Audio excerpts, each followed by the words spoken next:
Welcome back, y'all, and happy Sunday to you. This is the Bluechip Breakdown, and I'm your host, Bull. It's time for my day after thoughts and grades for Tennessee versus Mississippi State.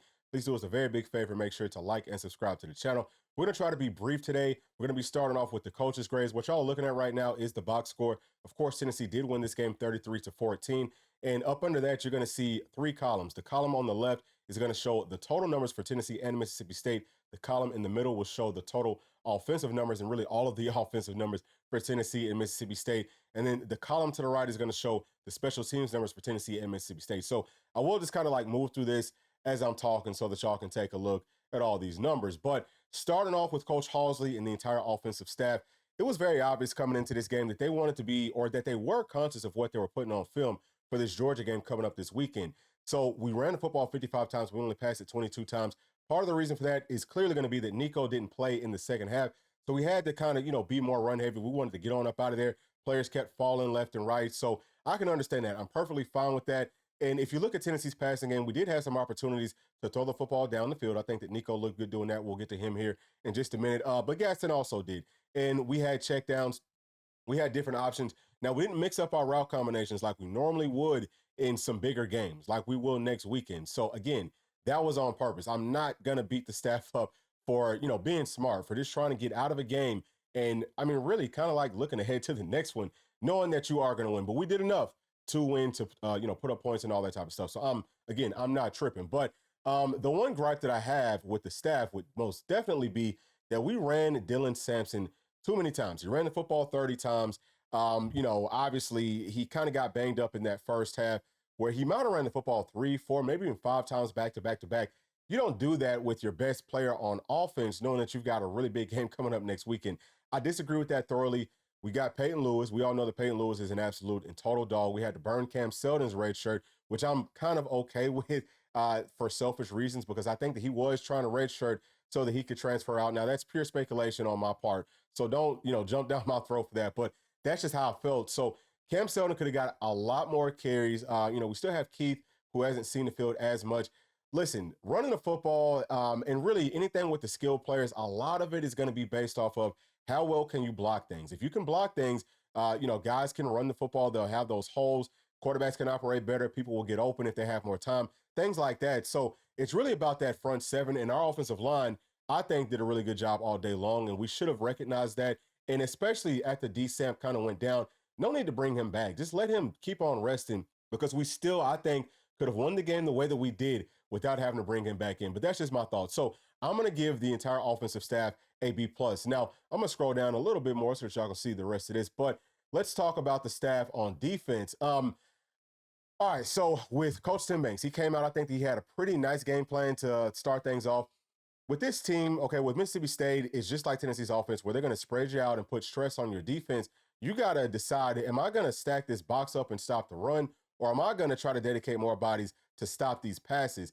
Tennessee should know that, yeah, Mississippi State can throw the football, but you always got to be stop the run first. We started off doing it that way, but then we got away from having 6 people inside of the box, and we went to having 5 people inside of the box. All that means is we were playing more pass than we were playing run. We also ran, I think, too many stunts up front. And all a stunt is, for those of y'all that don't know, it's whenever your linemen up front on defense are running to different gaps. So, they might start off, we'll say, on the left side of the line of scrimmage, and then they'll end up on the right side. Okay, like you kind of just try to throw off what the offensive line is doing. I think that we ran way too many stunts, way too many slants, which is typical of what we do. But with an offense like this that's spreading you out, whenever you miss those gaps, you don't have as many people in there to kind of like stop those runs. And that's a big part of the reason that Tennessee's run defense didn't look as good. We didn't utilize our safeties enough in run support. If we were going to be spreading people out, if we're going to be running all these stunts and twists, then our safeties should have been a little bit more run first focused, and they weren't. And that goes to the staff. That's not off the players' execution.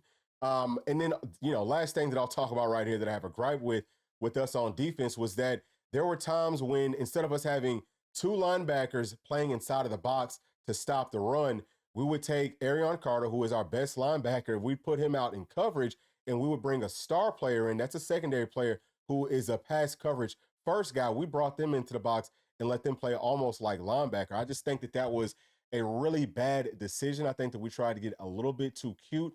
It's obvious that you want to put your linebackers in there to stop the run first, and then put your secondary players out there to stop the pass first. So we weren't, I think, fundamentally sound from that perspective. Now, the defensive staff could have been doing the exact same thing, and I'm sure that they were, that the offensive staff was doing where, hey, we're going to kind of like hide some things that we like to do so that we can set Georgia up next week. But that could have hurt us. Okay. We did kind of figure things out. Like I said, we didn't do that for the entire game. We did a whole lot of very good things. I like the different coverages. One thing that I'll say that's a really big positive is that our guys in zone coverage, we talk about this all the time on this channel, they weren't just covering grass. They were very cognizant of looking around and finding people in the zone coverage. So that's huge. That lets me know that we'll more than likely be very ready for what Georgia's going to be doing to us coming up this weekend. But all in all, I'm going to give the entire staff on defense a B+ as well. Now, whenever you talk about Coach Heupel, all right, so he's got to be offense, defense, special teams. I think that, he did a good job with our special teams. Having Boo back there, obviously, man, he might be the best guy that we have to return punts. Squirrel's still really good.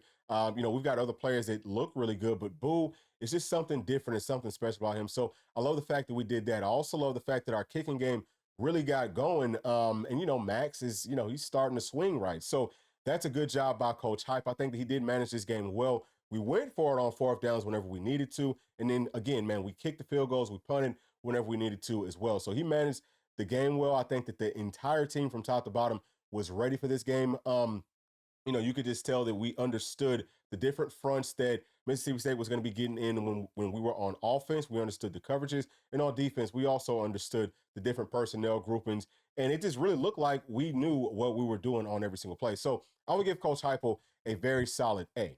All right, now let's talk about our guys up front, starting off with the offensive line. And what y'all are looking at is Pro Football Focus. These are the grades. And up top, you can see that this column right here is going to be for sacks. The next one is for hits. The one after that is going to be for hurries. This one right here is going to be for pressures. And that last one is going to be pressure percentage allowed. So the biggest thing is that we gave up 0 sacks in this game, but we kind of expected that. Mississippi State does not have a great pass rush, but it's still good to go out there and establish your dominance versus an SEC team. The only player that actually gave up any pressures on the offensive line is going to be Spraggs. But outside of that, man, I think that our guys did a really good job running the football or, just run blocking, period. Everybody, the entire offensive line. Jackson Lampley came in for Andre Carrick, and he looked really, really good. I'm very proud of him. He stepped up in a very major way. And then also, guys like Dane Davis, he's continuing to look strong. So from top to bottom, from left to right, Lance Hurd, he looked really good. Carrick looked good whenever he was in.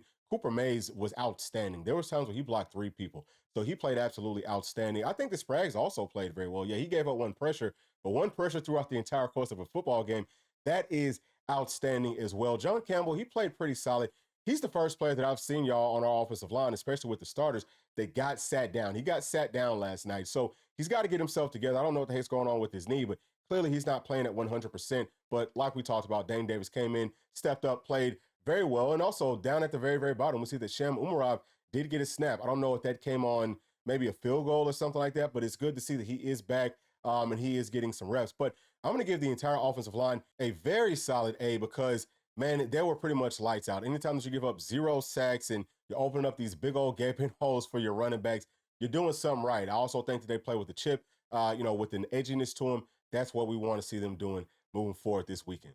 Next up is going to be the defensive line. And y'all can see right here up under position, that ED, that means edge. It looks like it's a DI, but that's going to be more like interior defensive lineman. So we're talking about tackles and all that good stuff. But y'all can see the name, so y'all should understand what the heck is going on. But let's take a look at the sacks, right? So I'm just going to organize this column real quick so we can see who the sack leaders were. James Pierce got a sack. Jason Jenkins got one. Omar Nomalat and Bryson Eason. So that's guys that move all around, right? We've got 2 edge guys, and then we've got 2 guys on the inside. I think that that's very well done by this team, just in executing, getting to the quarterback. But that's not all. Like, it's not just about the sacks. We had 2 hits. We had 13 hurries. Look at the hurries. This is in order of who had the most hurries to the least. But if you come all the way over here, man, the pressure win percentage for our guys. Now, Christian Harrison, we all know that he's a star player. So just focus on the players that are on the defensive line. And look at the pressures that these guys got. Like, look at how much they were winning. That's really good. So I think that we did a great job of getting pressure on Mississippi State's quarterback, man. We were getting pressure on 41.2% of snaps with a dropback. So that's awesome. The pressure was there. Now, where things kind of got muddied up at is going to be with the run support. We talked about this some last night, mostly with those tackles kind of getting out of their gats. But as I went through and watched the film, what I noticed is it was based off of what they were supposed to do. They were really executing what they were told to do with the different slants, with the different stunts, and it literally just took them out of plays and it opened up some really big holes for Mississippi State's running back. So a lot of that I'm going to put on the coaches, but there was still some times I think the guys have to anchor down, make some plays. David Hobbs, I think he played solid, but he does probably need to get a little bit stronger moving forward. And then also I think that Jackson Moy, he's looked pretty solid also throughout the entire season, and he did make some plays. So did David Hobbs, but those two guys are going to have to get stronger at the point of contact. The good thing is they're younger players, so they will be back next season, but we need for them to get to the point where we can trust them literally just as much as a Bryson Eason, as a Big E, as a Big O, because those three played completely and totally different. That's another part of why I'm saying I think that the staff did intentionally try to, get some more guys some work and all this type of stuff, because whenever Big O, Big E, Omar Norman Lott too, I think that he looked really good. And then Bryson Easton, whenever they were playing at tackle, especially if there was a combination of any of those two out there, the runs got stopped a lot better. So we could have stopped it really whenever we wanted to. So I just want to throw that out there. But from top to bottom, with our front on defense, I'm going to give them an A minus, because like I said, they did kind of get moved around sometimes in spurts, but they did a good job of getting pressure. They didn't always maintain pass rush lanes either, but some of that, again, is based off of the scheme and based off of the plays that were called. So defensive line gets an A minus. All right, now let's take a look at our skill players, starting off with the quarterbacks. Nico Iamaleava went 8 of 13, which is about 61%. That's not horrible. It's not 100% great either. 174 yards passing, 13.4 yards per completed pass, 2 touchdowns. He ran the football 4 times for 22 yards, 5.5 yards per carry. So I think that he did operate our offense well. We saw him, going through his reads. I think that he was accurate for the most part. Yeah, he is still kind of starting the game off overthrowing some folks, which is going to happen. Like, people need to understand he's not going to be perfect, but he does need to continue to play with more and more confidence, especially coming up this weekend and heading into the playoffs. He's got to just calm himself down and go out there and ball. But I think that he did. His pocket presence was good as he's going through his reads. If no one's there, he's taking off, he's running, he's keeping those chains moving. So that's really nice. I think that he did throw with good touch. I would still love to see him, especially once we get into that red area. I would love to see him throw the football up to guys like Chris Brazzell or Dante Thornton. Just throw it up high and throw it up nice and soft where only they can catch it. And if you do that, then probably worst case scenario is you're going to get some sort of a pass interference call. So I would love to see that. Also, I think Brew is a guy that is getting open inside of that red area. So Nico needs to, maybe try to target him. But either way, I think that Nico played very well. I'm going to give him a very solid A. Again, he only played for that first half, but in that first half, I think that he did play well. Now, Gaston Moore comes in. He goes 5 of 8. That's about 62% for 38 yards, 4.8 yards per completed pass, no touchdowns, but no interceptions for either of these quarterbacks. That's really good. I like the confidence that Gaston Moore plays with. I think that he definitely operates our offense well. He does not have as strong of an arm as Nico does, but he can put the ball in some good spots. Like we just talked about wanting Nico to throw the football up and give your wide receivers a chance to go make a play. Gaston Moore does that very well. So Nico could learn some of that from Gaston. I think that Gaston also used his legs well whenever he needed to, just to keep us out of having negative plays and things like that. So I would also give him a very solid A for what he did out there. So the entire quarterback room as a whole is going to get an A from me. Now let's come on down to our running backs. Let's move this up just a little bit. Boom, boom, boom. All right, so decent, man, 30 carries, 149 yards, 5 yards per carry, 1 touchdown on the ground. He's a dog. We talked about him some last night. He's a warrior. He's everything. I mean, he's the best player on this probably entire team, but for sure on the offense. And, I think that he brings so much on and off the field. But the way that he played last night, I love the way he just does what he always does, right? Like, he presses that hole well.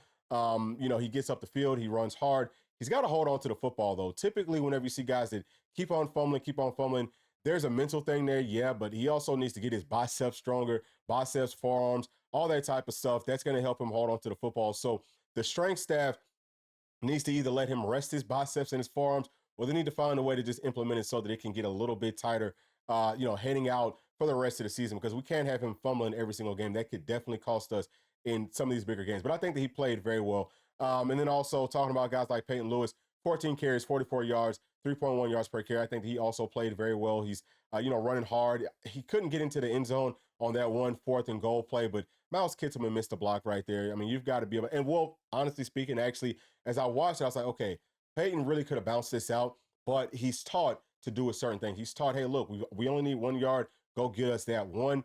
So that's something that as he gets more comfortable running the football, he'll know when to, hey, I'm just going to, fall forward, and when I can bounce this out and use my speed and, run to that pylon. But either way, I think that he played well. And then also Cam Seldon, he had 6 carries for 26 yards, 4.3 yards per carry. He also played well. I think that all of our running backs did a good job in pass pro. You could tell that they knew who to pick up. They were, I think, clean in picking up people. So I'm going to give that group an A minus. And if it wasn't for the fumble from Descent, we said this too many times. If it wasn't for that fumble, probably would give them a very solid A, if not an A plus. If they can mess around, man, and just not fumble one game, they'll probably be the first group I think that I've done all season that would get an A plus. It's very hard to do.